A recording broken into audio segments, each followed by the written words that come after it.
Good evening and welcome to the February 2nd, 2023 Parks and Recreation Commission regular video meeting. I am Jody McCarthy, Parks and Recreation Commission Chair. Tonight's Parks and Recreation Commission meeting is using video conferencing technology provided by Zoom. The Zoom video of this meeting is being recorded and will be broadcast live via Zoom and will be uploaded to the city's YouTube channel later this evening. City staff and consultant guests are participating in tonight's meeting remotely.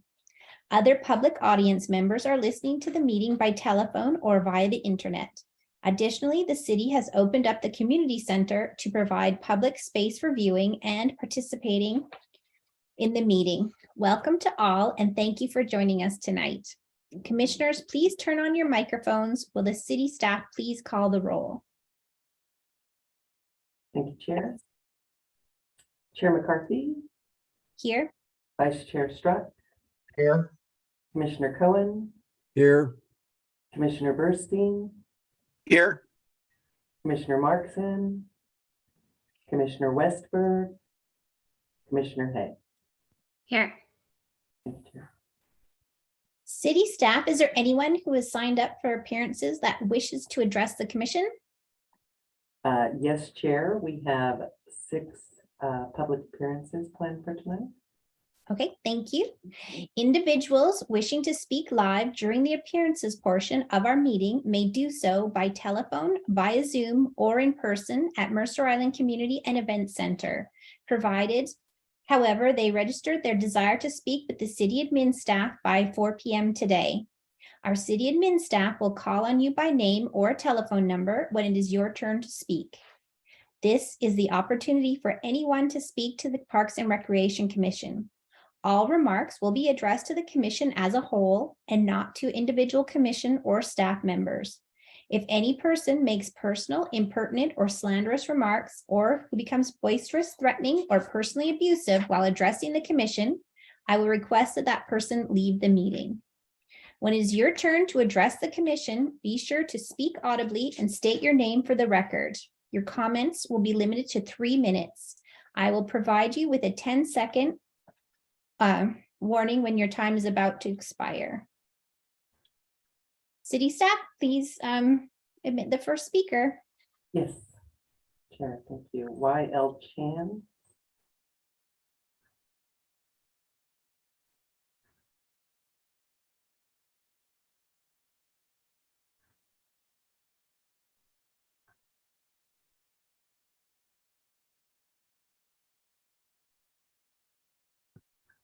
I thought I was the second, but am I the first one now? Yeah, you're going to be first today. Okay. Good afternoon.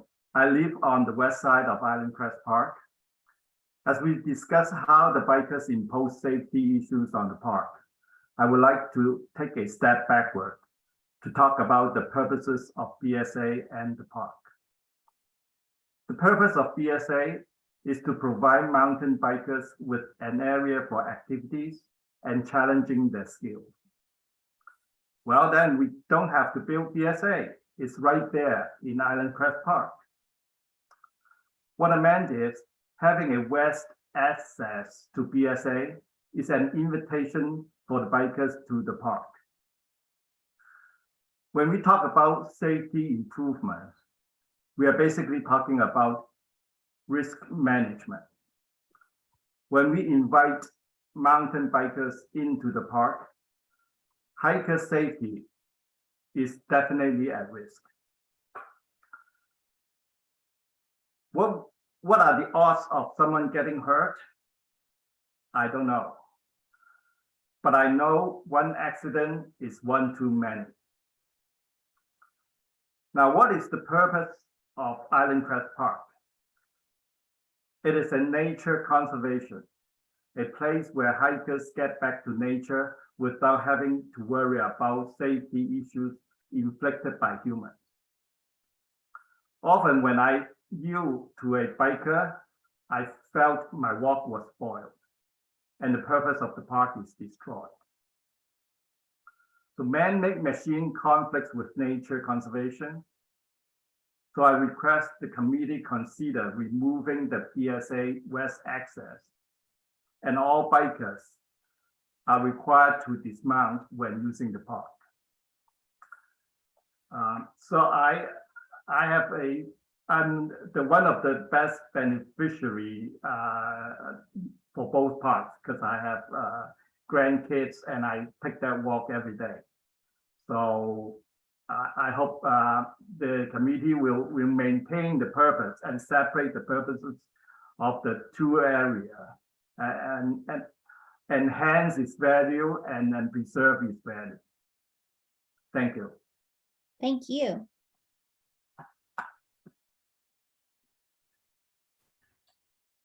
Apologies, YL, our first public appearance did not join us.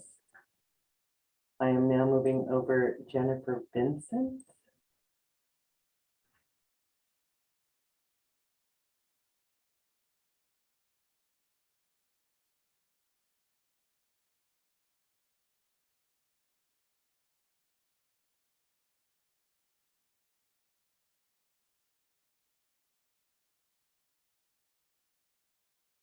Jennifer, are you ready?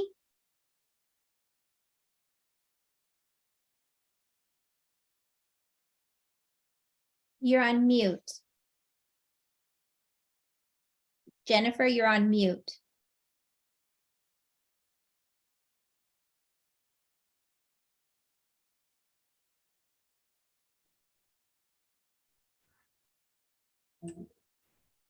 I don't see mute, but maybe your mic isn't set up or turned on.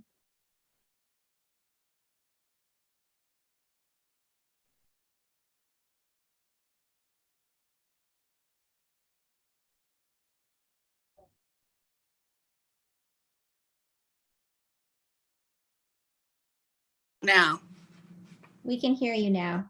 all right, it had selected a different microphone. I don't know why. Okay, Now the video's off. Nancy Morse is with me. She had trouble logging on. She was intended to be the first speaker. got it. So I'm going to give her my laptop whenever you want her to go. Is that Yep, acceptable? that sounds good. Let's do Okay. that. Shall we start with the 3 minutes now? Let's I apologize for the technical. Okay. So I'm Jennifer Vincent, obviously, and I'd like to focus on one single issue tonight, and that is the proposed BSA access routes. I'd like to advocate for access along the east side of the tennis courts rather than the west.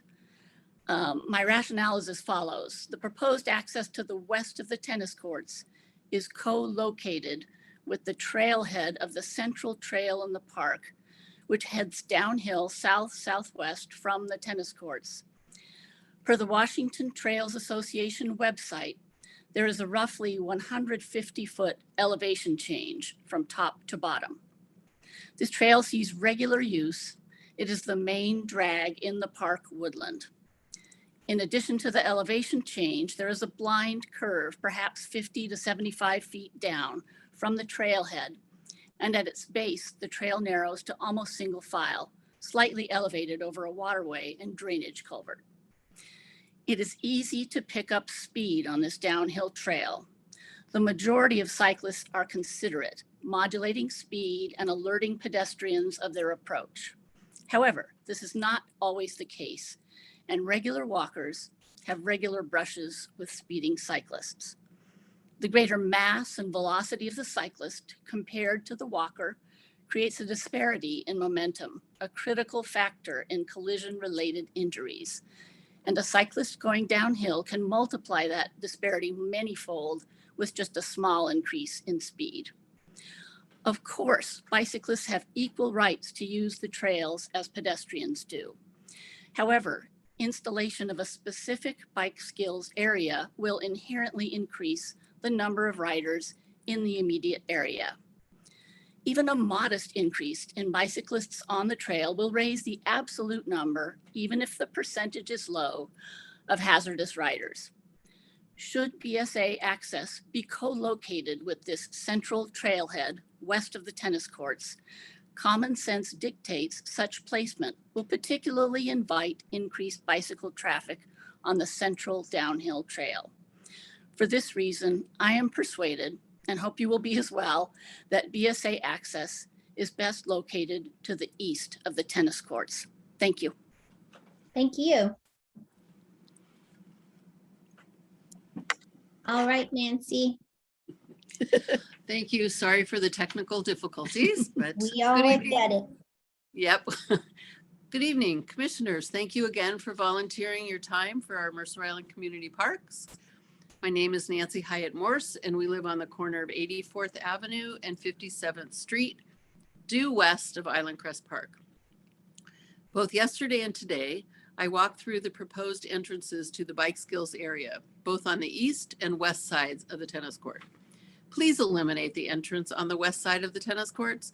It would be much too tempting for bikers to go speeding down the hill, heading west into Island Crest Park. There are many Island Park students who use that path, as well as walkers of all ages, some with canes, others with toddlers, and many with dogs on leashes. The chances of an accident are just too high. In the community meeting on January 24th, we all learned a lot about the proposed bike skills area. The bikers shared that they're worried about the wooden structure designs and our northwest rain creating dangerous situations for them. Someone also mentioned the dust these bikers will kick up in the warmer months. Has anyone investigated that, given how close the BSA will be to Dean's Children's Park? We also heard that while the boys ride their bikes in the BSA, the girls want to plant flowers nearby. Again, we understand the need for our Mercer Island kids and teens to have a safe outdoor space. But will this BSA really serve them? Missing from that January 24th meeting and breakout room discussions was any mention of the surrounding areas, most notably Island Crest Park. We're still concerned, as you heard from the previous speakers as well, about the safety and access to this proposed bike skills area. In the January 25th meeting, we brought up the idea of fence stiles or bollards, forcing bikers to dismount and slow down inside the park. We also spoke about signage at that meeting, something critical for entering Island Crest Park from any direction.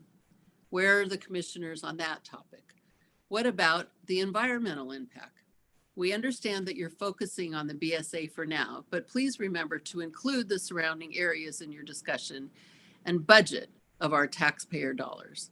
You've asked for our input several times through surveys and meetings, but we've yet to see any response to our access and safety concerns in the areas surrounding the proposed BSA. Is that something the vendor should be providing? Bollard signage? In fact, my husband and I were walking on 84th Avenue next to the park the other day, just as a father and son were exiting the park on their bikes. 15 seconds. Okay, again, access and safety issues are our concerns. Thank you again for your time. We want to keep this beautiful park safe for all to enjoy, even the eagles who are nesting in there now. Thank you. Thank you. Karen Grove, I will be moving you over now.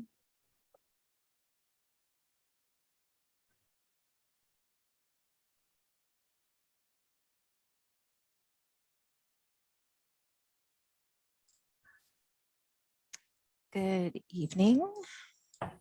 So my name is Karen Grove, and I am here to talk with you about Island Crest Park.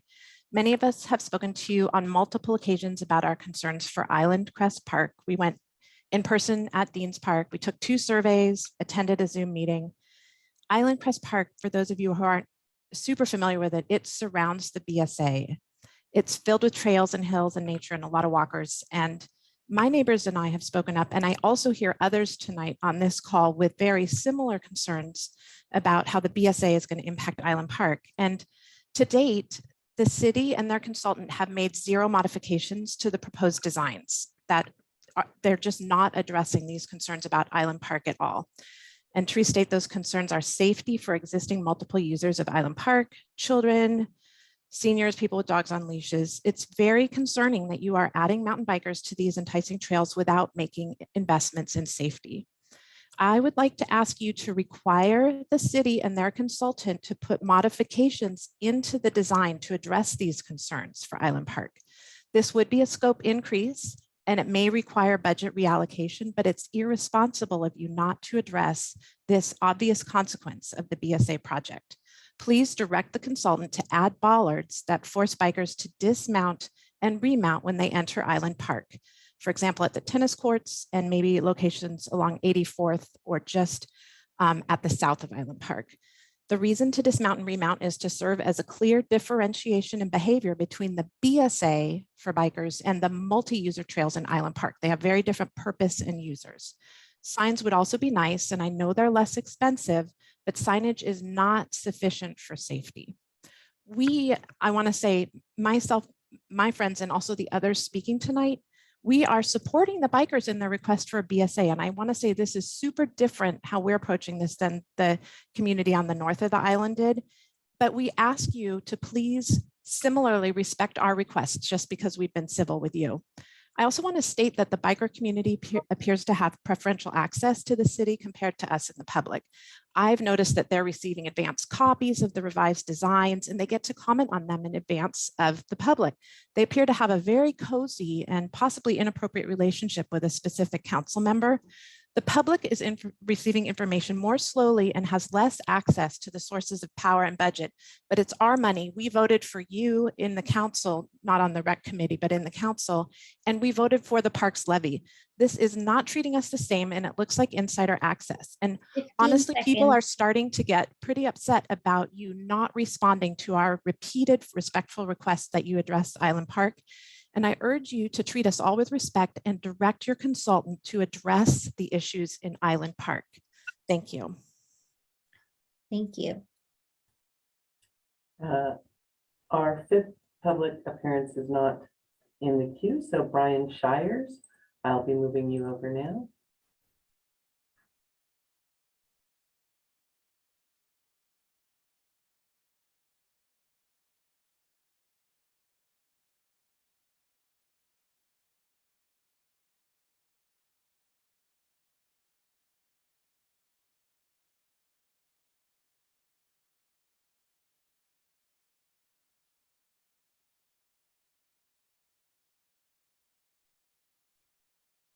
All right, welcome everyone. Hello, I'm Brian Shires, and I'm a resident Mercer Island, coach of our Mercer Island mountain bike team, and president of the Mercer Island Biking Advocates Organization.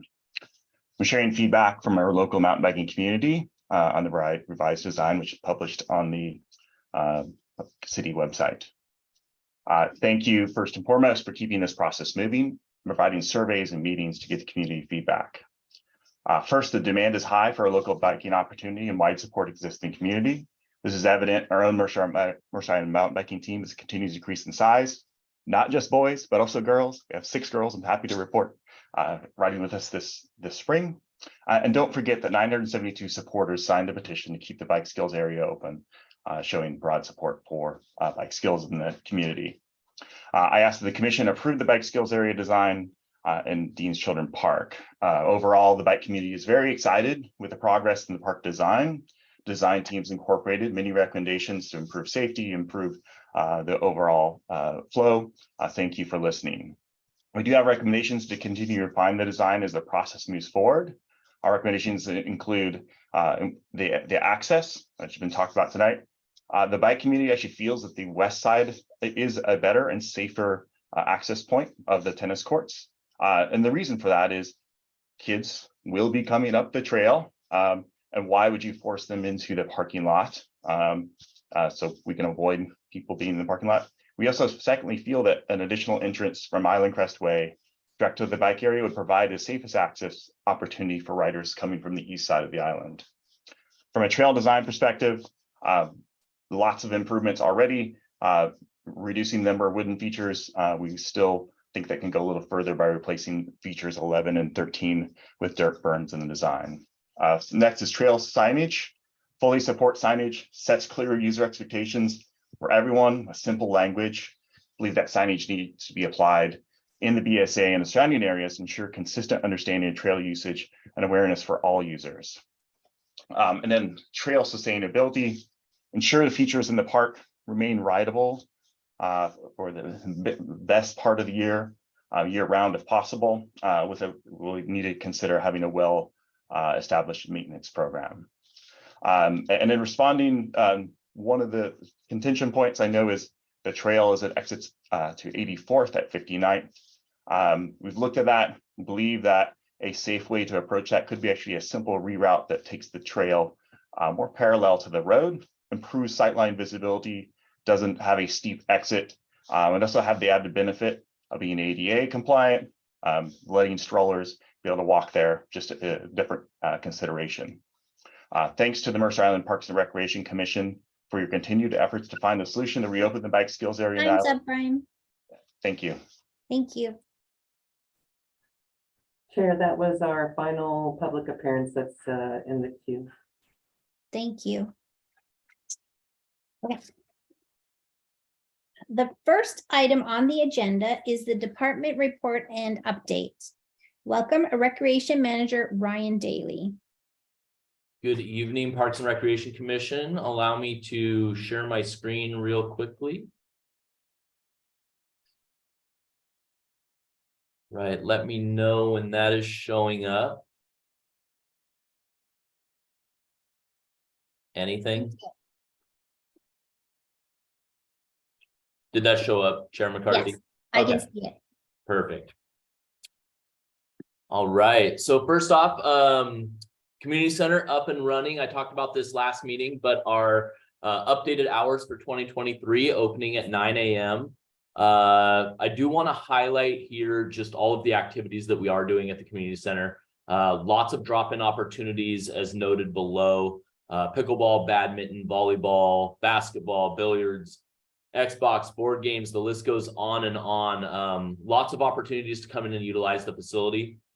We are hearing from a number of groups who would like additional access, and those opportunities are available through gym rentals or facility rentals. And we offer those from 7 a.m. Until midnight, 7 days a week, including holidays. So there's a lot of opportunity for the community to come in and utilize that facility. And so please reach out if you have any interest. Additionally, just want to talk about some partnered programs we've instituted in this year. Osher Lifelong Learning, that's a senior program. Jazzercise is using the facility regularly during the week. Yoga Bliss is utilizing the facility for classes as well. We're partnering with the Sister City for some French art lectures. We're offering a co-ed golf program that's a program that's sort of been adapted from something we had before. And 212 Health and Fitness is offering personal training and small group fitness classes in our fitness room. So there is a variety of opportunities here, and you'll see in bold there at the top, these are partnered programs. As you'll recall through the Recreation Reset strategy, we're utilizing those partnerships as opposed to hiring additional staff to run them. So we're really leaning on our community partners to move these programs forward. So all of those links there take you to the different class schedules that are available. And we've been promoting recreation. This year is a really exciting year for us. We're really excited about all of the programs that we do have to offer and partnerships. And we were highlighting those through the Mercer Island Preschool Association Preschool. Apparently I'm missing an H there. Fair. And so we had the opportunity to go to Northwood Elementary on January 28th, highlight all of those opportunities. There was a lot of new families who are new to Mercer Island specifically, and we had the opportunity to connect with them about our summer camp opportunities, indoor playground, and other opportunities that we have. And as you can see from those pictures, that's Olivia Ryan, our recreation specialist. She had just an absolute blast. And I believe Raven was behind the camera on these. So really good opportunity for us to get out and connect with the younger community. Next week's a busy week. Wednesday is one heck of a busy morning for us. That's the MIYFS Foundation annual fundraising breakfast. It'll be on February 8th, 7:30 in the morning at the community center. Don't miss this opportunity. It's an excellent partnership that we have with the YFS department to be able to offer this at the community center. The registration link is listed below. blood drive. You're going to hear me saying partners a lot, and we're really fortunate with the Recreation Division to have a number of them. And we partnered with Bloodworks Northwest and the Chamber of Commerce this time to offer a blood drive at the community center. And I know I saw at least one commissioner in the building donating blood, and we had 68 total donors on the 24th and 25th. Outstanding turnout. There's a significant need right now for blood donations, and so I feel like our community really did their part in putting this forward, and we'll continue to look for opportunities that we can partner with other organizations as well to offer these types of opportunities.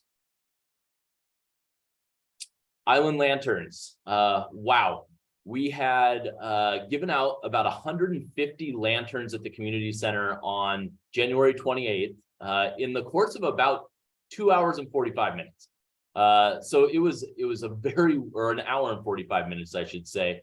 Super busy, great opportunity. We have 70 additional lanterns on order right now. And people have the opportunity to also purchase them at the locations listed on this slide as well. And then on the 25th, February 25th, we're going to ask people, once they've decorated their lanterns, to drop those off at the outdoor sculpture gallery. So we just want to give a huge thank you to MyVol, Artois, the National Endowment for the Arts for supporting this project. It's definitely a community favorite. More information there at the bottom of the slide. If you've had a chance to go out to South Mercer Playfields, wow. That site is looking just amazing. I actually, right before this meeting, was out there. The girls softball team was on the field today, having their first practice on that beautiful turf. Looks amazing. We do have our team as well as the contractors putting some finishing touches on the project. Really finishing up the fencing is sort of the primary aspect right now. Then the parks team will come in and sort of clean up the site, do some vegetation management, clean those areas up, and it'll be ready to go for the ribbon cutting, which will take place on Saturday, March 11th at 12 p.m. So an invite will be sent to all of you if you haven't already received it to come out and really cut the ribbon on this just amazing facility on Mercer Island. So we're really excited, and a huge thank you to everybody involved, and especially the Mercer Island School District who coordinated this project. All right, wrapping it up with summer celebration coming July 15th. Mark your calendars. Fireworks are on order right now. We're really excited. We're a month in and we have a ton of planning already completed. One of the key elements that we do need help with, and if there's people out there who know sponsors who may be interested, that's a key aspect of this event, needing that support to help this event move forward, essentially. We do have a number of different levels and different opportunities associated there. Katie Herzog, our recreation supervisor, coordinates all aspects of summer celebration. So her contact info is there. If anybody is interested in helping out, I do hear that there is a parade opportunity coming forward. So we're excited to see where that goes, and little by little, get back to the different amenities that were offered through the previous summer celebrations of the past. So another good one coming later this summer. With that, I thank you.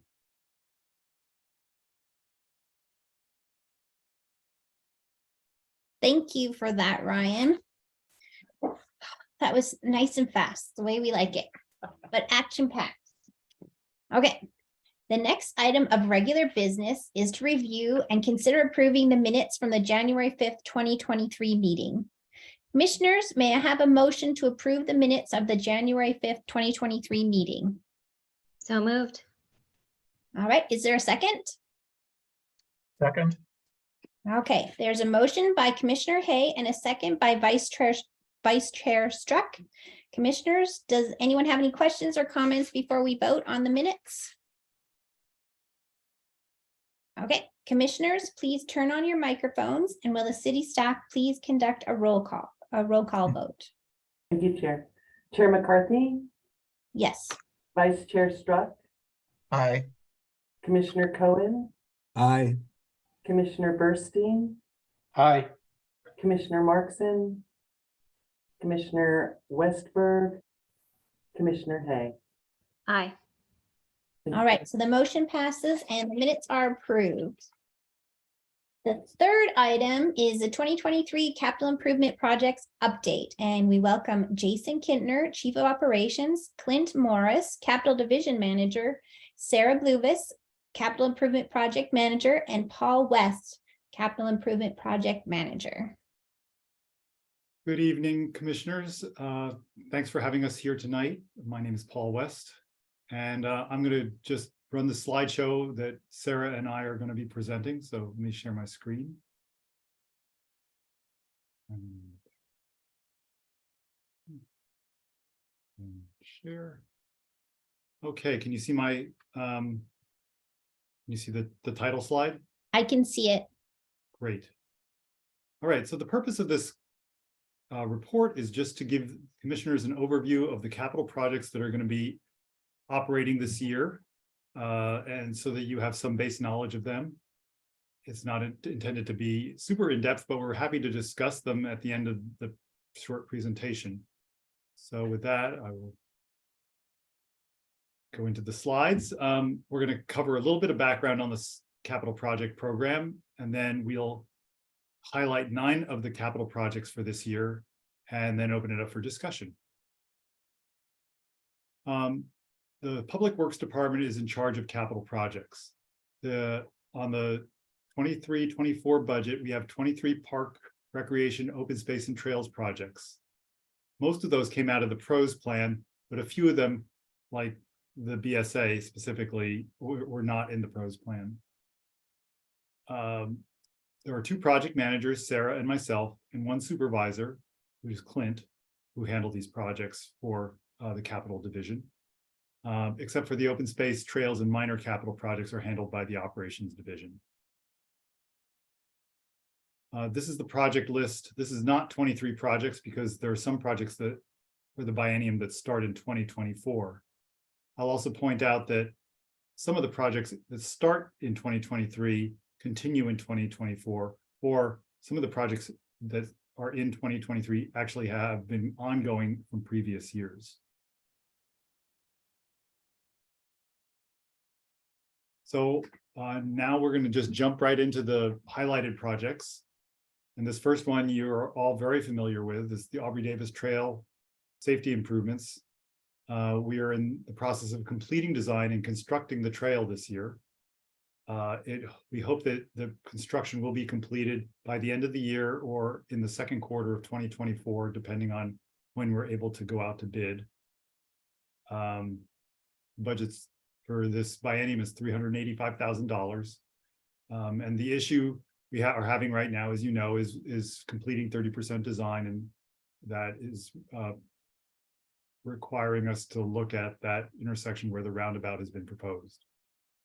This project does have a 1% contribution to the Arts Fund, and PRC's involvement has been the concept plan and 30% design recommendations to the City Council, with additional design involvement by City Council's direction. And then you'll also get project updates as needed. Okay, the next project we're going to talk about is the Island Crest Park ball field upgrades. We are designing and constructing new ball field backstops for both fields and also replacing the infield turf for the north field. We're about to start design and hoping to replace the north infield turf by the end of 2023. And we plan to construct or finish construction on the backstops hopefully by the end of 2025. Our budget for the 2023 construction is $400,000. This also includes a 1% for arts contribution, and we'll be coming back to PRC as needed to provide project updates and progress reports. Great, thank you, Sarah. The next project is also one that Parks and Rec Commission is very familiar with. The Luther Burbank Park dock and waterfront improvements have been ongoing since 2020. We expect to complete construction in 2024 or the first quarter of 2025. It's a $7.5 million project. And an issue that we're having right now is the addition of fire suppression requirements that we've uncovered during permitting. We originally thought we were going to be able to hook up to a hydrant that is next to the boiler building, but fire code actually requires us to have fire truck access to a hydrant that next to the dock system. So we are, in this diagram, we're showing a fire truck access in through the main driveway into the park where the hydrant is located, and then a dry standpipe system that runs down the hill and along the shoreline trail to the waterfront plaza. So that is currently being designed so that we can meet permit requirements. This project definitely has a 1% for the arts component, and the project budget is $7.5 million. Sorry to interrupt, Paul. I see that Vice Chair Struck has his hand up. Do you want comments as the projects go, or to wait until all of them are finished? A judicious use of questions would be welcome. Okay, Vice Chair Struck? Yes, thank you. Paul, just real quickly, can you give the background on the 1% for arts? Is it 1%, whatever the project is 1% of the budget goes towards arts? Is that how it works, or is there something else? I'm going to give a really brief answer, and if you have more questions, maybe we should defer to the discussion. But basically, it's 1% of the actual construction contract for projects that are not maintenance. They actually provide either a brand new facility or a improved facility of some sort. So simple replacement facilities don't generally qualify for 1%. And Sarah can correct me on anything I said. All right, thank you. All right. So the next project is the Luther Burbank Boiler Building Phase 1. This is in the same location as the previous project. The purpose of this project is to stabilize the building and the chimney and install a new roof. But that sounds really simple. It's a lot more complicated than that because it involves a lot of interior work that constructs a steel structural frame to hold the building in case of an earthquake. And that steel framework ends up providing a new mezzanine level in the building in a future Phase 2 project. This is expected to be completed at the end of this year. It's a $2 million budget, and it has a 1% contribution to the arts. The Parks and Rec Commission's involvement will be project updates as needed. Third project for Luther Burbank Park is the South Shoreline Restoration. This is the part of the shoreline between the docks and the swim beach. We're going to be installing gravel and logs along the shoreline to retard erosion. And we're going to relocate the pedestrian trail, which is a social trail that's been trampled there for many years. We're going to actually reconstruct it up the hill slightly so that it is away from the eroding shoreline. We expected this to be done in the end of the year. The budget is $575,000, and it does have a 1% contribution.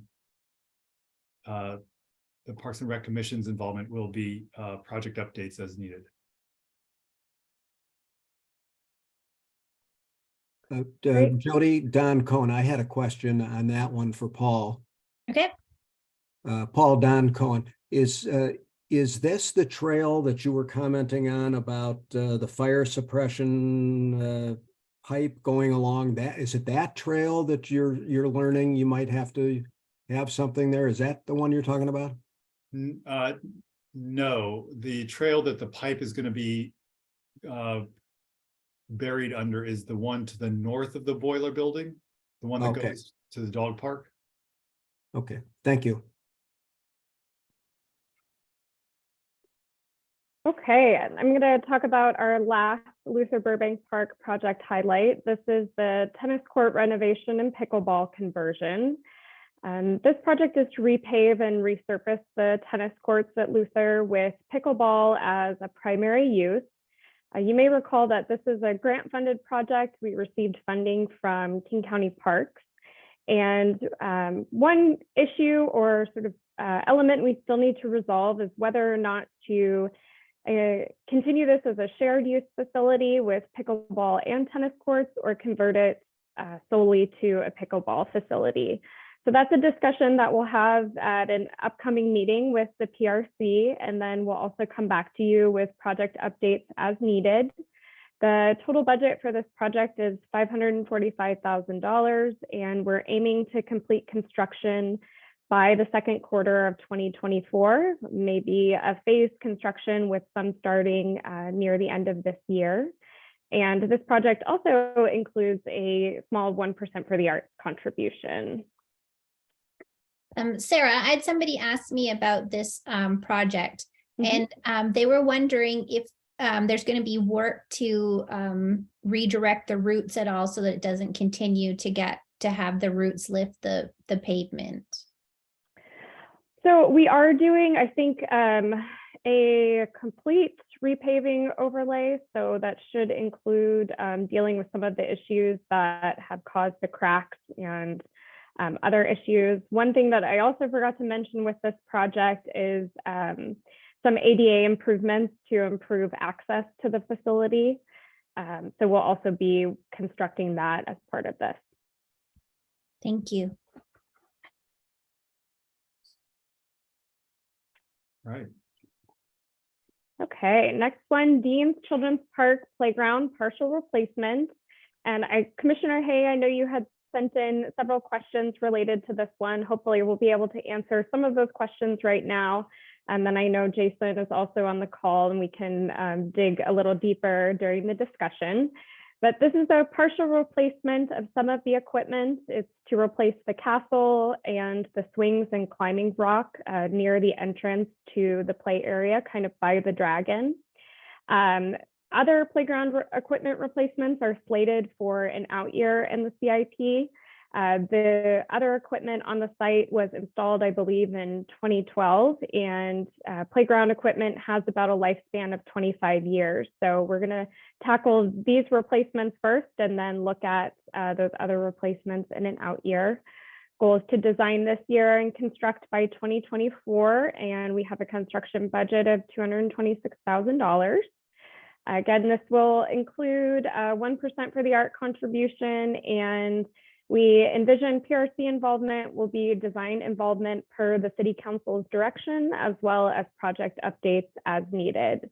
I believe, like recent playground replacements, such as the Mercer Park Playground, there will likely be some more robust community engagement for this project than maybe other park projects on this list.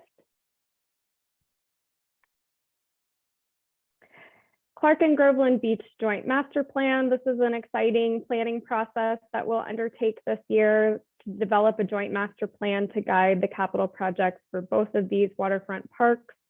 Our goal is to complete this planning process by the end of this year. We have a budget of $200,000. Of course, the PRC will be involved probably pretty heavily per City Council's direction, as well as we'll be coming back with project updates throughout the project.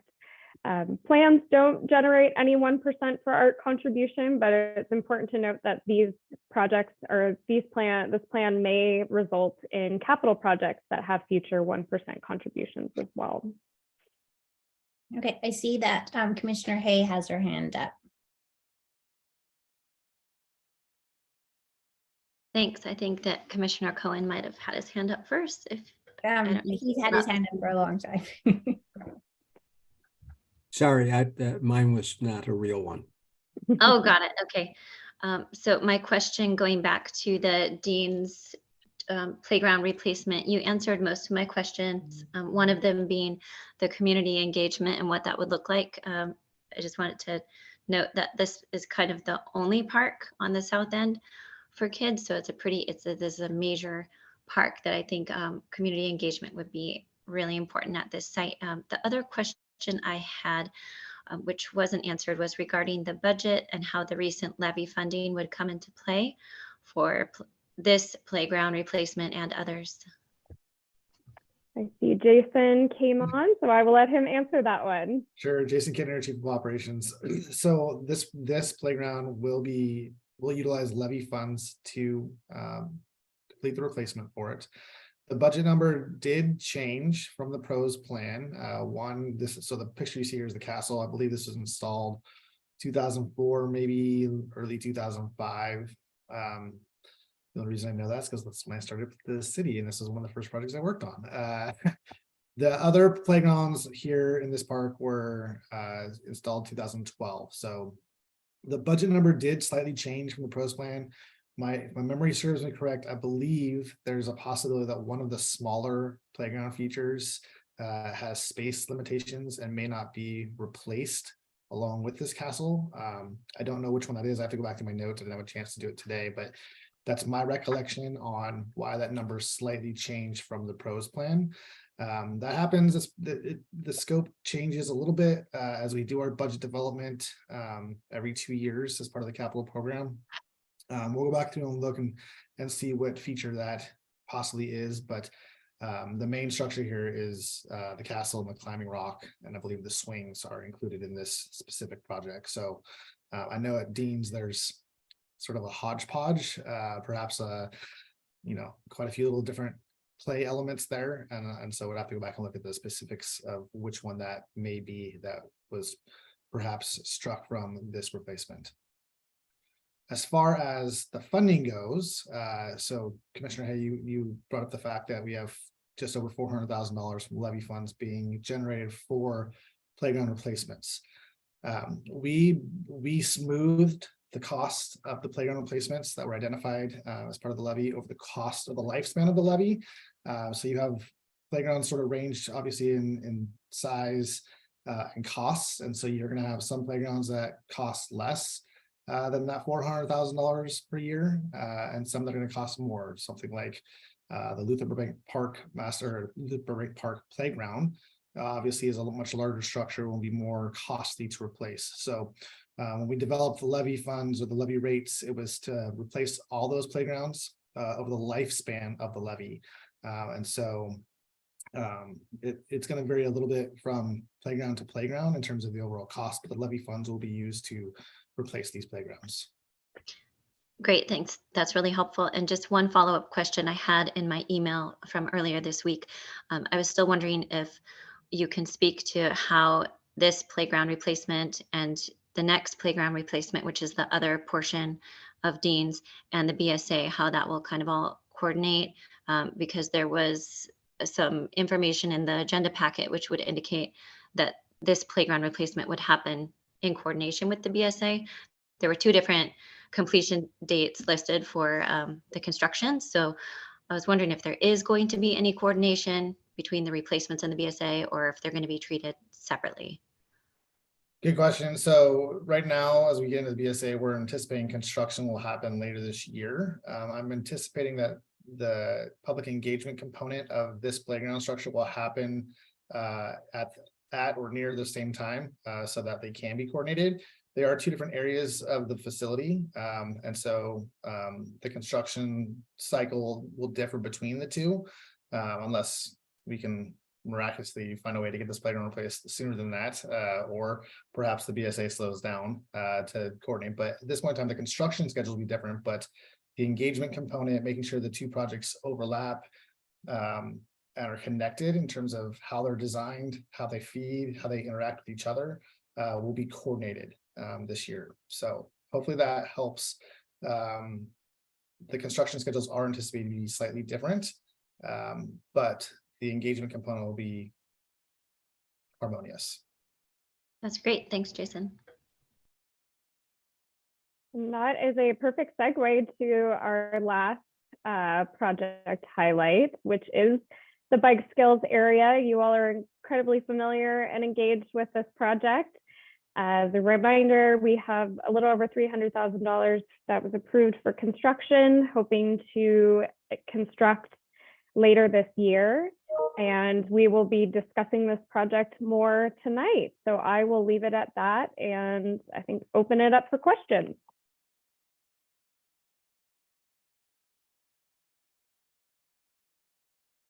All right, Commissioner Burstein. This is Paul Burstein. Just to clarify on the Luther Burbank tennis court renovation, that's in 2 phases, correct? So we're going to look at doing some design work next quarter, construction in the fall, and presumably that's to resurface the courts, and then the surrounding area would fall in 2024. Correct. So, and I might ask Paul to tap in on this one too, because he's been leading this project so far, and I'll be taking it over once we're under a design contract. But yes, so we do aim to complete the design as quickly as possible. We are close to getting under contract with the design firm, so we should be coming up on that soon. And we are aiming to hit that late summer, early fall construction window. But yes, you're correct. There will be a bit of a phased construction. So the facility would fully reopen, presumably all pickleball, or as that mixed use facility, like we mentioned, something we still need to resolve, hopefully by the spring of 2024.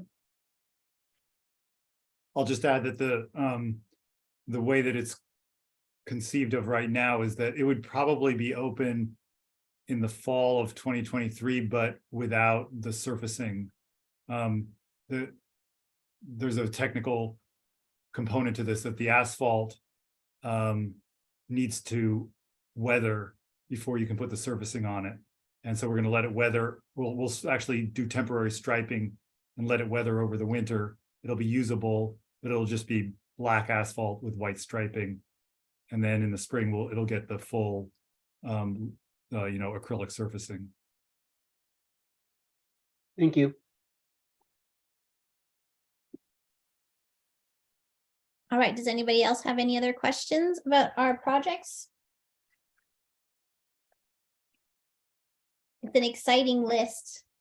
And it's awesome that we could finally make these happen. I feel like, Paul, you've been working on the boiler things for like 10 years, trying to make this happen, to get it earthquake safe, etc. It's been fun. Yeah. All right, if nobody else has any questions about the capital improvement projects, then we will move on to the 4th item, which is the bike skills area, final conceptual design at 30%. And we welcome Jason Kintner, Chief of Operations, Elaine Summergren, Deputy Public Works Director, and Sarah Bluvis, Capital Improvement Project Manager. Thumbs up that you can see my screen. I can see your screen. Woohoo, we're rolling. Like it. Good evening, Jason Kintner, Chief of Operations, and we are here tonight with Maddie Ferson from American Ramp Company, as well as Arnie Castro, to provide the 30% bike skills area conceptual design to the Parks Commission. Before we dive into it, I'd like to touch base just briefly on the January 24th public meeting. This was held on the Zoom platform. We had 46 registrations and 26 participants, not including staff, consultants, elected or appointed officials. It included 4 polls regarding both safety and the design features, safety and access and the design features, and then 2 breakout sessions on both those sort of topics, the design component as well as safety and access. Those breakout sessions had 5 groups, and so it really allowed for good interactions with the community in terms of what they're looking for in this facility. The feedback that we received regarding the access and safety session was there was definitely some pros and cons for the proposed entrances that have been included in the design. Obviously, concerns still exist regarding the overlap of car traffic and parking, and then the redundancy with the existing entrance. So as you'll see here shortly on the design, we still have The west access trail and the east access trail, west of the tennis courts and east of the tennis courts, still shown in the 30% conceptual design. And one of the questions I've teed up for the commission at the end is if there is a preference from the commission. We can talk about sort of staff's preference and why we like one slightly better than the other. But at the end of the day, both access points are good access points and really something for the commission to chew on and discuss and provide input on. Additional feedback was whether or not another entrance could be on the north or east. Obviously signage and wayfinding was a concern that we heard from the community, and we're working to address that through our design that will continue to modify and develop as we go from 30 to 60, 90, and 100% design. And again, that clear wayfinding to make sure that the users stay on the course and don't wander into the other areas or off the design course. In terms of the design, we heard that there was a preference for some amenities like a bike rack, water source, covered shelter for spectators. We also heard from some of the users that the wooden features, in particular the bermed ramp or the berm turn, excuse me, on one of the features, it's designed as a wooden feature, and there's some concerns over whether that wood will be slippery in the fall and winter, and what type of maintenance will be required for that specific feature. We definitely heard that the preference is the intermediate jump line. It's very, very popular. And one of the interesting pieces that multiple user groups or just breakout groups talked about was the opportunity for ride arounds and these jumps. Some of the other facilities have where the technical skills or the technical jumps are more challenging. They have an opportunity to bail out for riders. Our design consultant team can talk about this, but this design has been created so that if you are a new rider or you're coming up to a feature of this facility that you're not comfortable with, you can actually just roll over the top of it. So we don't need to have the extra bailout space. That was an interesting component that we definitely talked about with the consultant after the fact. And the way that this facility has been designed is to allow users of all skills and abilities to use the different trails that have been proposed. And then another component that was talked about was just looking at a different design feature instead of the tunnel. So as was updated in the PRC packet, this is the revised plan that you see, the 30% plan, based off of the public feedback that we've gotten to date. It is a 30% design. There's still opportunities for modifications to be made along the way. Again, as you see here in the bottom corner, we still have the west access trail and the east access trail of the tennis courts. Both are shown. We can move forward with both access trails at this stage. We can choose one or the other, or the commission can say, you know what, we don't like either of them, go back to the drawing board. We think that these access trails provide a good balance from what we heard from the community, and we've heard from the community in a number of different ways, including public surveys, the Let's Talk page, multiple public meetings. I would like to say that no particular group has gotten firsthand information or better information or newer information as some of the public comment suggested this evening. Everything has been posted Let's Talk in a timely manner and there for everyone to see. We've tried to be open and transparent with the information we're receiving, and the feedback that we are receiving about the design is being driven to the changes and modifications that have been made within this bike skills area. Maddie, is there anything else you'd like to discuss real quickly on this particular slide before I move to the maps for the signs?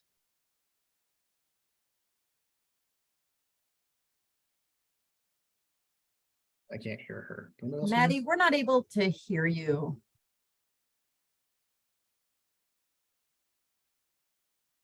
Nope.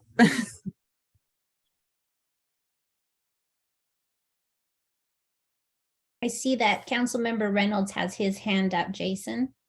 Go ahead. While Maddie figures out her audio, go ahead, Councilmember Reynolds. Just a quick question. I may have missed this before. I don't think I've seen an elevation drawing, at least not one that I can understand. What is the relative gain and drop of those two entrance routes? Ooh, that's a great question. Maddie will know that off the top of her head. I believe that the east side has more elevation changes than the west side. Elaine, if you know as well, feel free to speak up. Maddie will tell you when she comes back on for sure. The other thing I'll just address too, that some of the public comment we heard this evening too was the request for bollards to slow or require bikers to dismount at the trail entrance.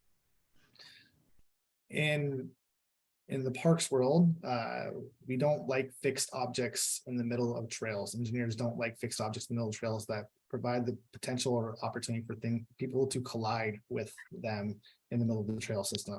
So we do other design features, such as if you look at the west trail at the bottom there, you have that S entrance.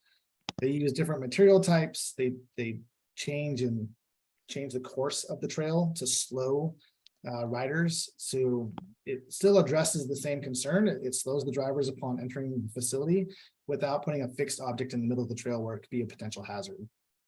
Okay. Maddie, can we hear you now? I don't know, can you?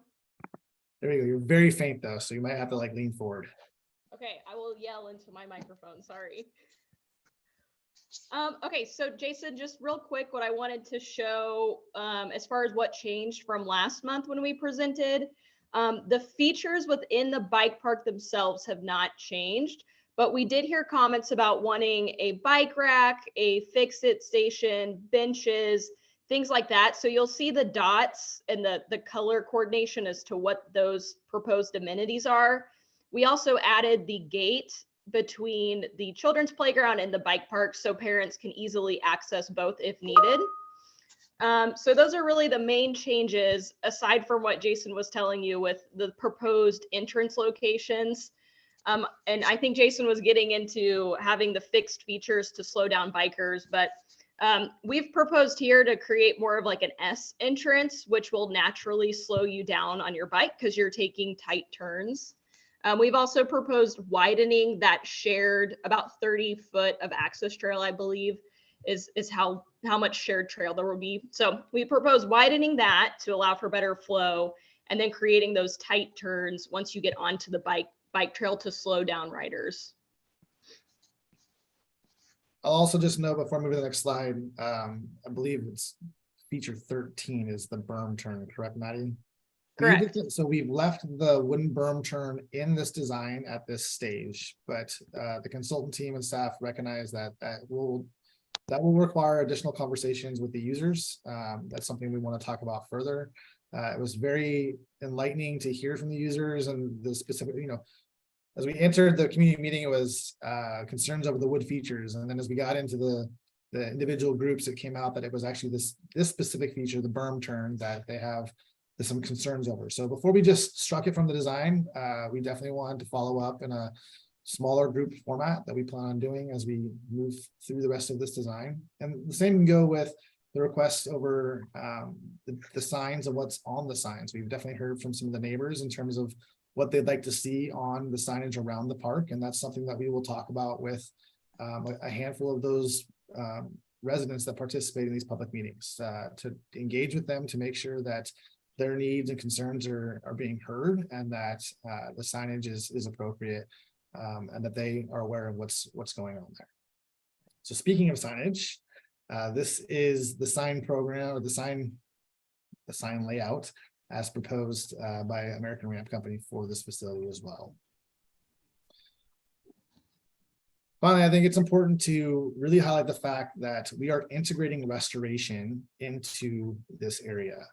The design has been created to minimize impact to the trees. The current site has very little or no forest understory. And the areas we've talked about before, the areas between the jump lines are really primed for restoration work.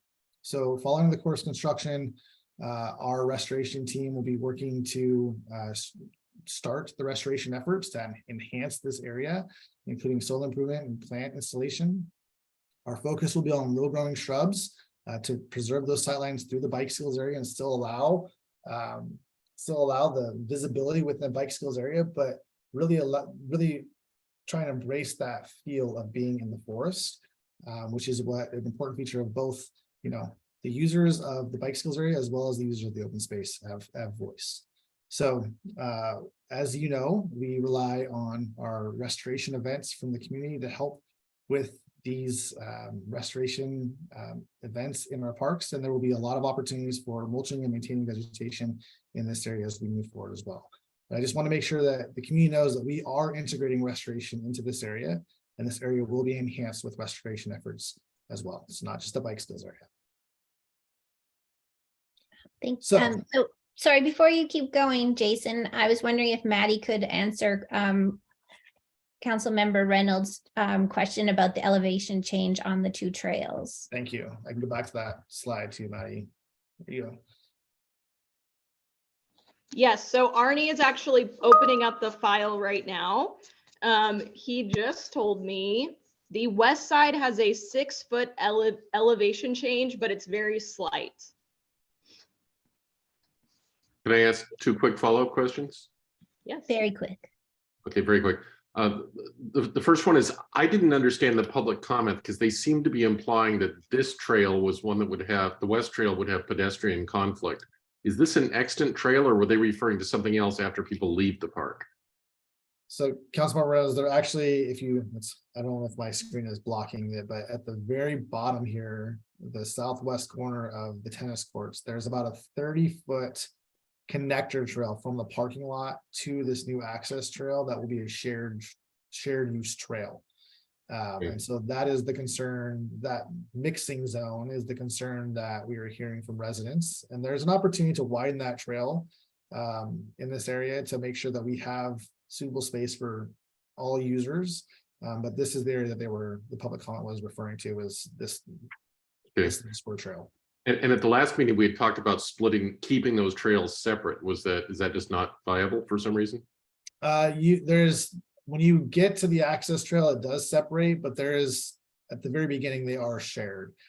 So one of the responses that the design team created was this east side access trail as another option for consideration. So you could omit the west side and stick with the east side if you prefer, if the commission prefers, or you could do the inverse, or you could keep them both. Thank you. So our Vice next Chair- steps. Sorry, Jason. Vice Chair Struck has a question. You're on mute. Peter, you're on mute.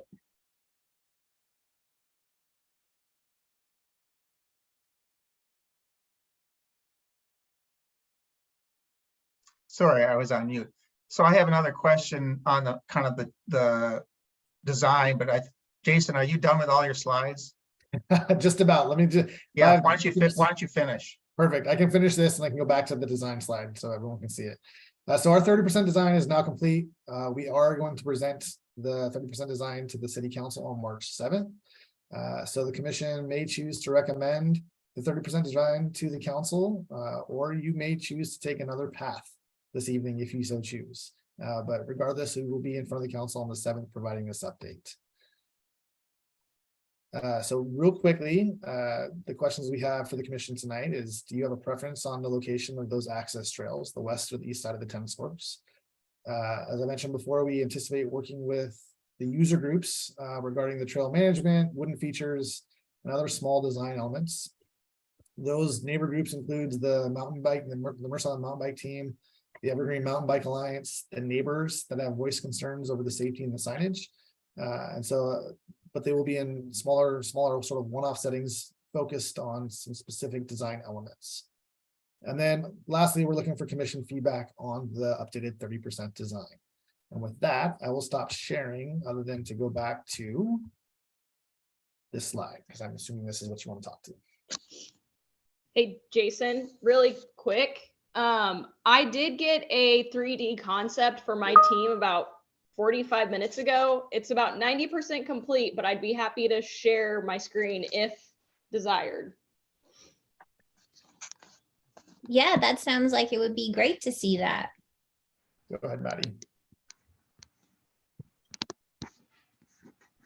Okay.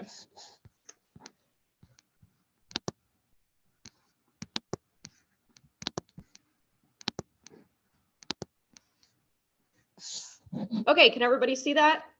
Yes. Great. So this is, again, about 90% complete. So it's just supposed to be a 3D representative of the top view we've been showing you the last couple of months.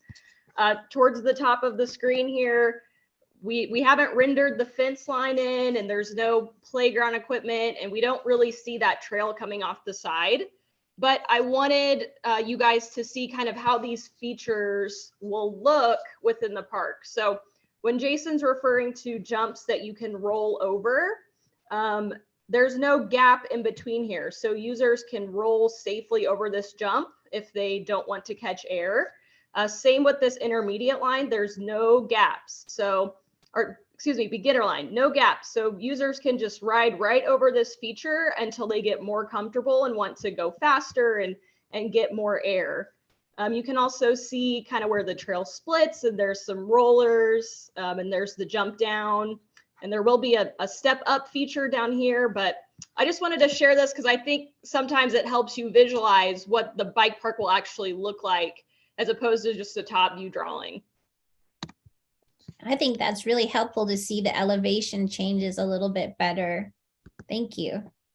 All right, Vice Chair Struck. Yes, thank you. If we go back to the design map, I think that would be helpful. Okay.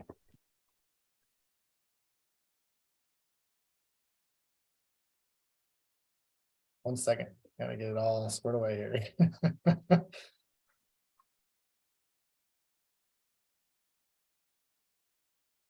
Good. Thank you. So the question I have is on the path on the east side of the tennis courts. Is there any reason why that path couldn't continue straight along the tennis courts to the driveway, as opposed to, I walked that today, and it looks like the way it's designed is that it uses the existing path that people walking from that parking lot to the tennis courts use. So it's kind of a shared use path. I'm just wondering if it make more sense to go directly out, because it looked like there would be a sufficient space, but I just throw that out there. Directly out which way? So instead of going straight south. So like, can you see my cursor on the screen? Yeah, so if you start go further north a little bit, where it's right parallel with the tennis courts. Right, okay, right there. Now if you head south towards the driveway. Okay, so if you're coming off from the bike skills area, so the path curves to the left there and into the parking lot. Okay. What if that was just straight out to the driveway? Could that be done that way? It kind of eliminates the shared use aspect of where that is, because essentially you're creating another mixing area. And I guess given our challenges with mixing areas at Aubrey Davis Trail, you know, I think my sense is I prefer not to create more problems here. I don't know if it can be done. I just throw that out. It's something that we can look at. Yeah, okay. Happy to That's look all at I can ask. Yeah, we can look at it. Yeah. I'll jump back if other people have questions.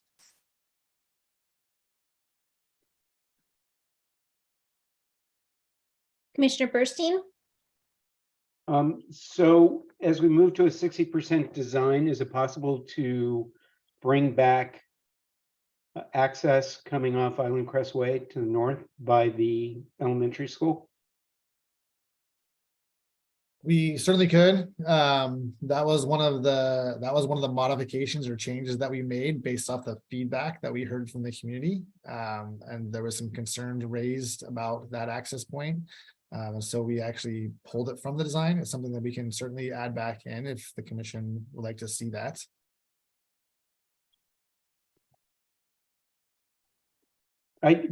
I'll add my opinion here. I think it would make sense for people coming from the north or the south along Island Crest Way really from the north, to have access to the park that way rather than continuing down through the parking lot. Okay, Commissioner Hay? Thanks. I had the same thoughts about bringing back that north access point because we saw that on the design previously. And that makes a lot of sense for people who are coming from the north or the east to add that back in. And then I definitely have a strong preference for the west trail here and not the trail to the east of the tennis courts. After looking at that space, it makes a lot more sense and seems a lot safer to put this trail to the west of the tennis courts where it's already pretty flat. That it's also, we've got 30 feet of access in that area as opposed to about 8 feet on a what looks to be kind of a steep slope to the east of the tennis courts. So that is a very narrow area. Looks like a much more complicated access point and only 6 to 8 feet of access at some areas in between the fence. Another point is there are some obstacles in the way of putting it to the east of the tennis courts. There's a picnic table that looks like it might need to get removed. And there are some really nice old trees that would have to come out to put the access to the east. So that's my feeling on a preference for the west. And overall, I just think this looks amazing. I wanted to comment that my initial concerns going into this months ago was safety. And I've seen so many improvements to the design that are just fabulous. I hear the consultants responding to the community, to the biking community, putting in the S entrance, the fence, making sure the access is safe. So I just want to thank the consultants and the biking community for continuing to speak up and making this design turn into the amazing design it is now. Thank you. Commissioner Cohen? Yes, Don Cohen. I'm a little confused about sort of process because we now have potentially an Island Crest Way entrance maybe to be discussed. Brian Shires talked about a suggestion that on 84th Avenue, that trail be redesigned. I mean, what are we being asked to act on tonight? That's my first question, because it's a little bit of a moving target with respect to some of the elements. And I don't know who that's for, maybe Jason. So I think the request for the commission tonight are to provide staff feedback in terms of what the design looks like and whether or not you want to see additional modifications. We are at 30% design. There will be additional. We don't go from 30 to 100 overnight. There will be additional design tweaks that are made throughout the course of the design. So, we've had the trail on the north side included in a previous design. We can certainly add that back in. We can bring that can go from 30 to 60 to 90 and be included before we go out to bid for this project. The commission, we are looking for some feedback from the commission tonight on whether there's a preference over the west side or the east side access trail. It feels staff, I'll tell you how staff feels. Our maintenance team went out and walked the site this week. Your staff team that's working on this with the consultant, we all prefer the west access trail over the east access trail for some of the same reasons that Commissioner Hay identified just a minute ago.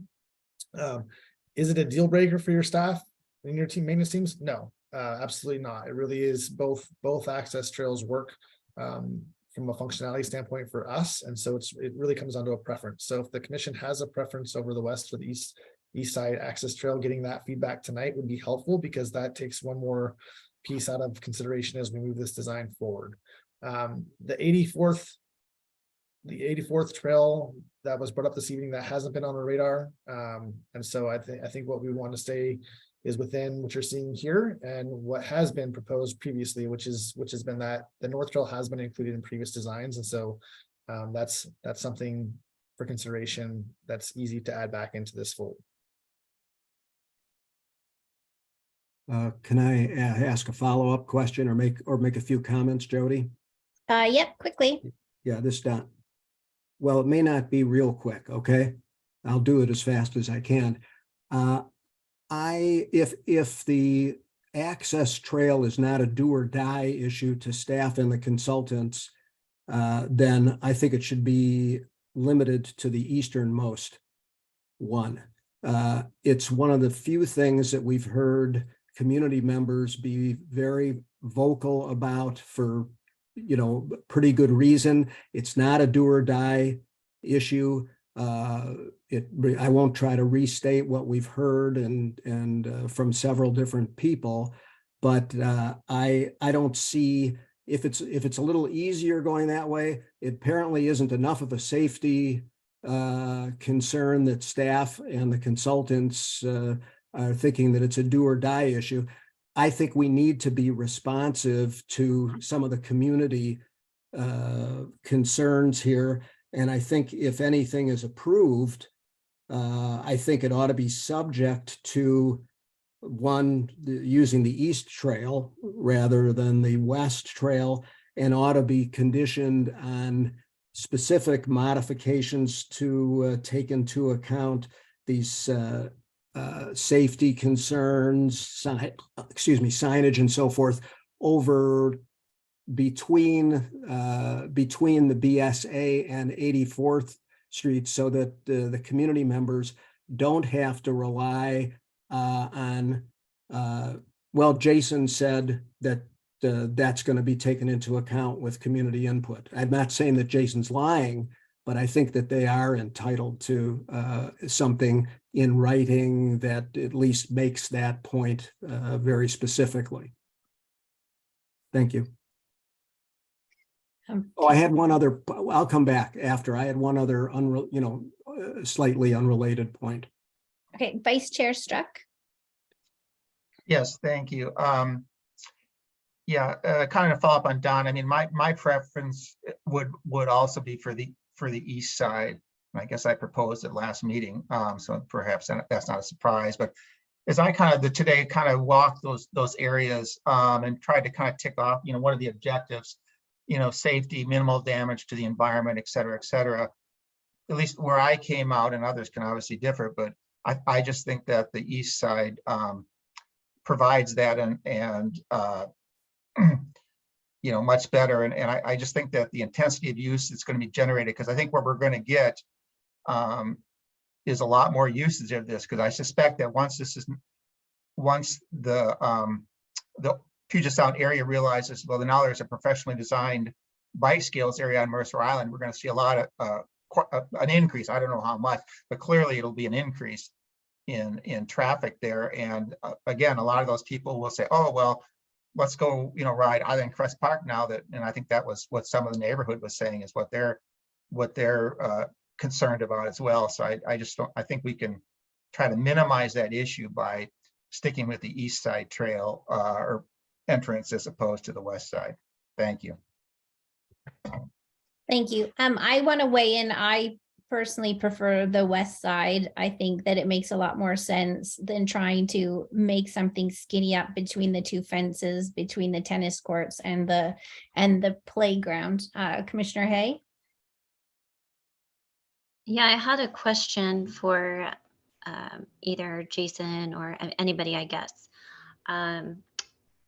In the emails from earlier this week, I asked some questions, and it looks like the east trail would be approximately 6 feet wide, and there's a total of maybe 8 feet tops between the concrete lamp post and the fence. So we've got 6 to 8 feet in the tightest area. And I was trying to anticipate bikes both arriving and exiting.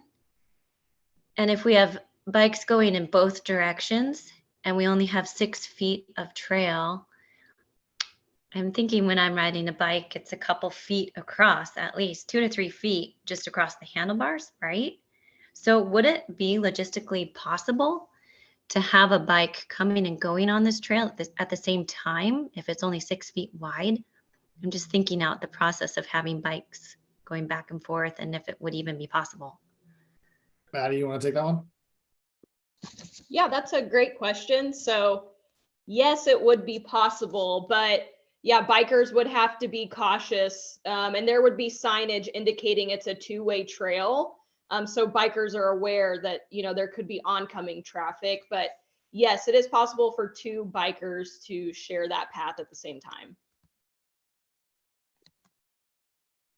Thank you. Commissioner Cohen? Yes, Don Cohen.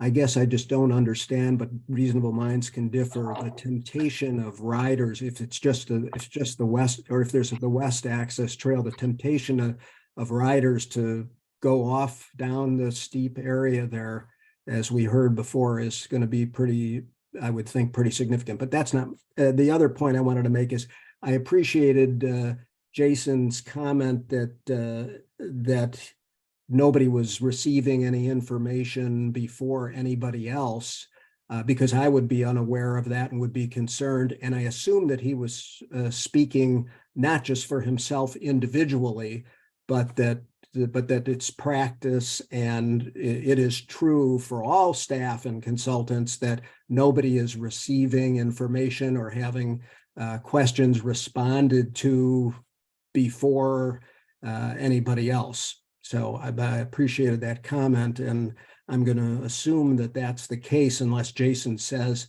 otherwise.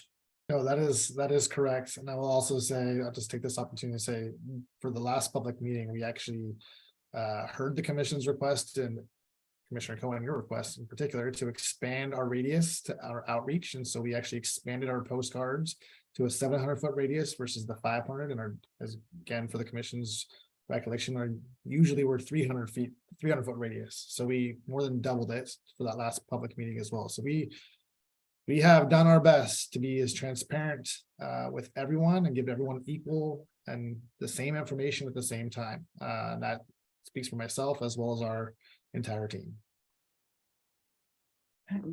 Thank you. Councilmember Reynolds?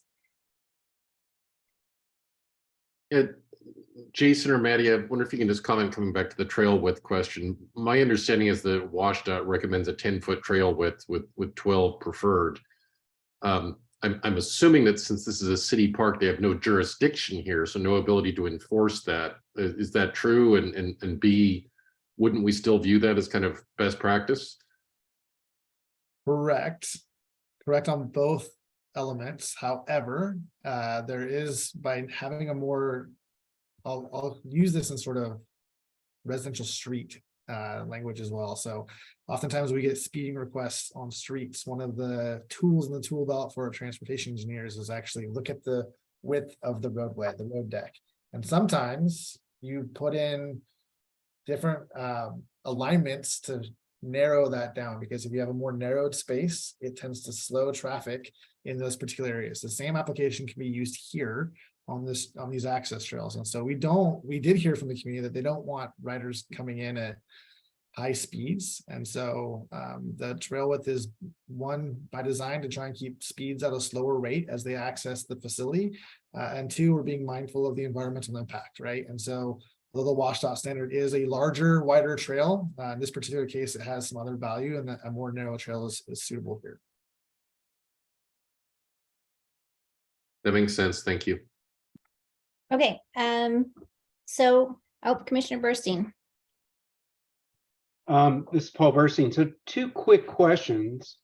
First, with the western entrance and exit, what's to prevent the bikers? And I just think it would be kind of standard behavior for them to go around on the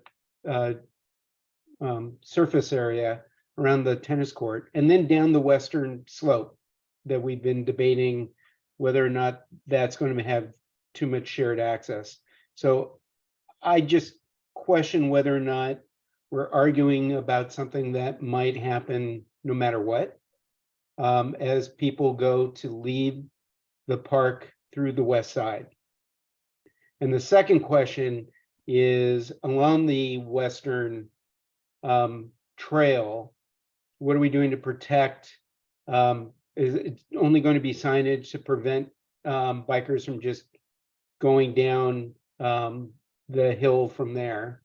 Because I think that will be enticing, especially for kids on bikes that are exuberant after doing the bike skills area and just want to go renegade down the hill?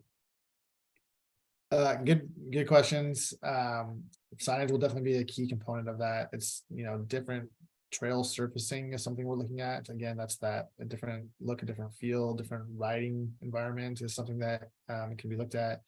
We're looking at this area very closely. If the West Access Trail is the preferred one, that mixed use area is something that we will take a deeper dive at and can certainly provide additional context in terms of what those specific measures will be. But there is a bit of a point to be made that our trail system through Island Crest Park is a shared trail system now. And so bikers could use that facility. What we have heard from the users of this facility is that they're going to be going to this facility to ride the jump lines. And so the rest of the trails in Island Crest Park will remain maintained as they are now. We won't be putting jump features in there. There is a possibility they could go renegading down the hill, like you said. They could do that now. What we are hearing from the riders, though, through our public meetings, is that they want to come ride these features at this specific area. And so they will be deterred from using that other area because they're coming to use this specific facility. Again, we're not gonna, it's like, again, I'll use a roadway analogy, the speed limit is 35 miles an hour. Whether or not everyone drives 35 miles an hour is a little bit dependent upon the actual user themselves. Okay, this is the last comment, Vice Chair Struck. Yes, this is definitely the last comment. A little bit of tongue in cheek here, but Jason, is the bike skills area considered shared use? Yes.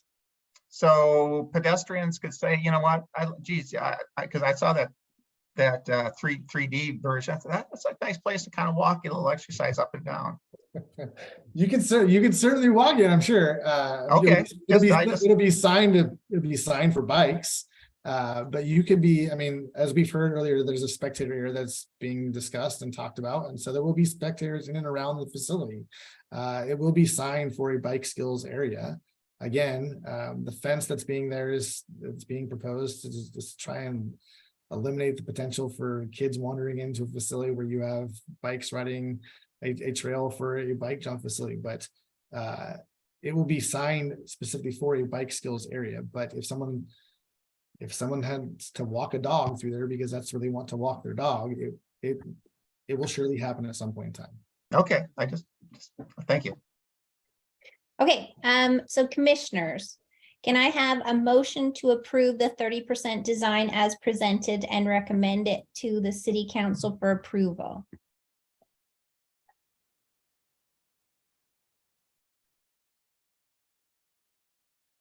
Commissioner Burstein.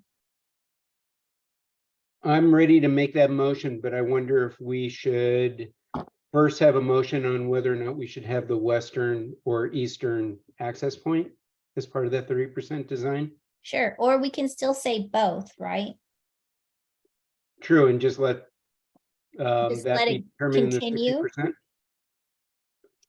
60%. Yeah, I'm personally okay with that because I trust the staff and the city council to continue to investigate that along with the dirt versus wood features, other safety features, and the north access.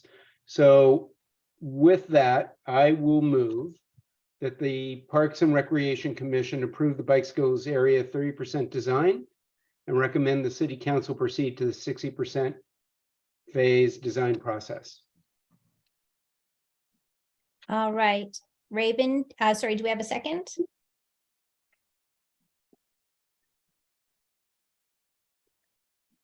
Can I second it?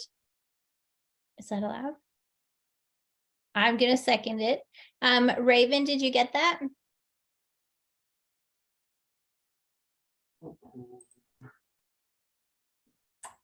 Actually, if I could, yes, I do. There it is. Commissioner Burstein moved that the Parks and Rec Commission approve the bike skills area 30% design and recommends the city council proceed to the 60% phase design process. Okay, I'll open it up for discussion. Commissioner Hay?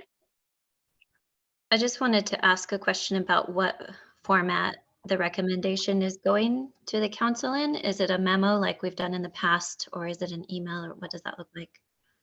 Look, that's a great question. It will not be a memo. It will, the motion, the record, however it's voted will be presented in the agenda bill as the PRC made a motion and it was approved at whatever ratio it is. That's how it will be presented in the agenda bill. There will not be a subsequent memo that goes with this recommendation.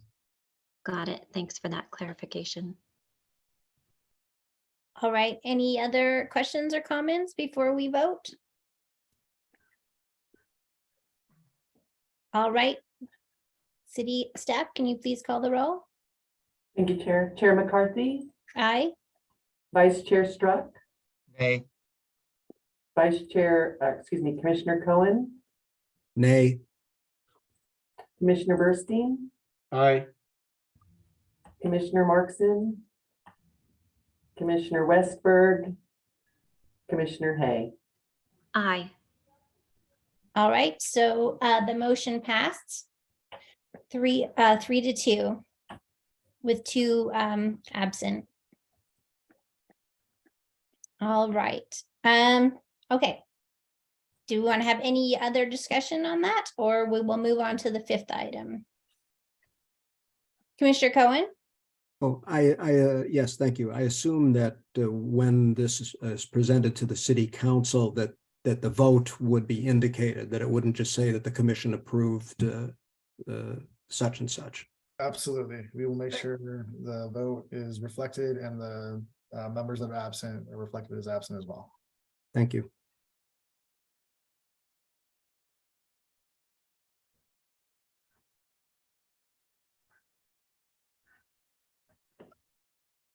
Okay. So if we've got no more comments on that, then we'll go to the 5th item of business, which is the 2023 planning schedule update. And we'll welcome back Ryan Daly. Thank you, Chair McCarthy. You guys have been cruising along very quickly tonight, so I'll do everything I can to slow this down. No, I'm just joking. You all saw the updated planning schedule we sent out. You'll notice that the really April through the end of the year is a little bit, I would say, a lot light. It's not. As you heard earlier, there's a number of capital projects. We will be plugging those in, and we know how sometimes lengthy those conversations can be. And so I want to make sure that we're providing the commission ample time to have those conversations. One change to March, actually 2 potential changes. We'll be adding in that discussion on the use of the pickleball courts or conversion to pickleball at Luther Burbank Park. So we'll have that discussion. And then also the 2022 Recreation Division annual report is supposed to be on that meeting. I'm still working toward that, but I do want to be transparent. I am waiting for, we have a new recreation facility supervisor whose role will be to oversee that report. So I would like to work with them on that.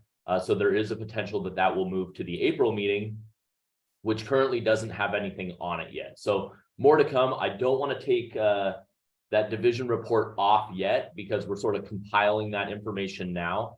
But I do want that to come forward with that recreation supervisor when they arrive here at the city first week of March. So any questions on the planning schedule? Happy to touch on that, but otherwise we still need to come up with the date for the April meeting.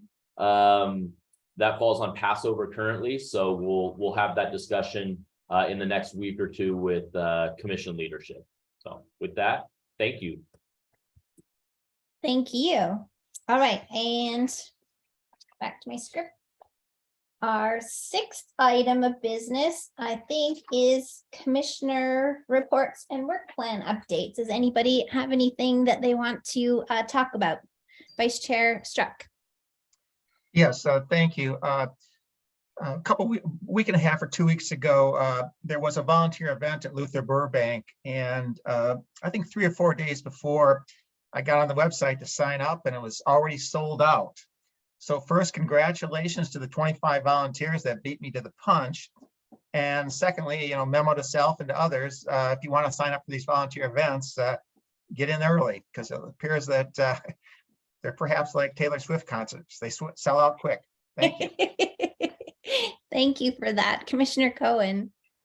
Yes, Don Cohen. This is about the same project. I was walking along the shoreline trail between the Luther Burbank docks and the fishing pier and the swimming pier the other day, or the swimming area, and I saw the bark chips and everything that had been laid down, and I emailed Paul and I said, this was really nice to walk on.